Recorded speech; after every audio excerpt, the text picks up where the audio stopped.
ওয়াজ মাহফিল করবেন, একটা আলেমকে নিয়ে আসবেন। তার প্রথম শর্ত হলো যে আমাকে 15টা শর্ত আছে, 15টা শর্ত মানতে হবে। এই 15টা শর্তের মধ্যে একটা শর্ত হলো যে আমাকে 50,000 টাকা দেওয়া লাগবে। 40,000 টাকা আপনি পাঠিয়ে দিয়েছেন বা 45,000 টাকা দিয়েছেন, গত কিছুদিন আগে আমরা দেখলাম 5,000 টাকা স্টেজে ওঠার আগে দেয় নাই, তাই সে ওয়াজ করবে না। দোষ কার? তার না আপনাদের? কথা বুঝেন না মনে হয়, কথা বুঝতে পেরেছেন তো? মূল্যবোধ যারা জাগ্রত করবে তাদেরও যদি মূল্যবোধ না থাকে বা তাদেরও যদি বিবেক না থাকে, তাহলে আর কি দরকার?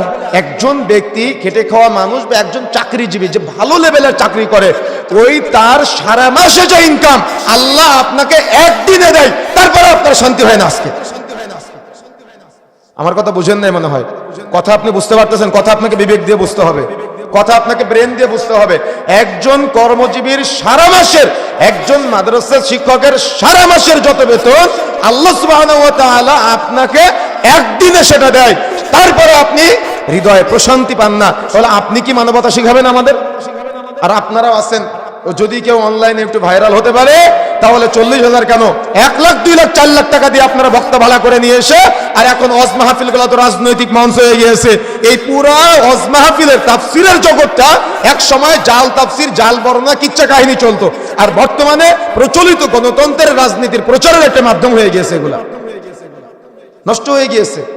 তার মানে শিক্ষিত মানুষেরা এগুলা শুনতে চায় না, আসতে চায় না, বসতে চায় না। কেন? আমাদের ভুলের কারণে। এই জন্য প্রিয় বন্ধুরা আমার, আমাকে আপনাকে বিবেক সম্পন্ন হতে হবে। আপনারই দোষ, আপনি তো এগুলা করতেছেন, আমাদের দোষ, আমরা এগুলোর সাথে জড়িত। সুতরাং প্রিয় বন্ধুরা আমার, প্রথমে আমাকে আপনাকে, অর্থাৎ যে শিক্ষক শিক্ষাই দিবে ওই শিক্ষকই যদি শিক্ষিত না হয়, তাহলে আপনাকে কি শিখাবে? কথা কি বুঝতে পারতেছেন? এই জন্য প্রিয় বন্ধুরা আমার, প্রথমে আমাদের দিয়ে আলোচনা শুরু করলাম। তার মানে আমরা যারা আছি, আমাদের মানবিক মূল্যবোধটা আগে হওয়া দরকার। অর্থাৎ যারা এই দাওয়াতের ময়দানের সাথে যারা জড়িত, তাদের চিন্তা থাকা দরকার, আল্লাহ আপনাকে ভালোবেসে আপনাকে মানুষের কাছে এই দাওয়াতটা পৌঁছে দেওয়ার সুযোগ দিয়েছেন। আল্লাহ সুযোগ না দিলে আপনি জীবনেও পারতেন না। এই আল্লাহর দেওয়া নিয়ামতটা আপনি দরদাম করে বিক্রয় করবেন না। কথা বুঝেন না মনে হয়? দরদাম করে বিক্রয় করলে অবশ্যই জবাব দেওয়া লাগবে।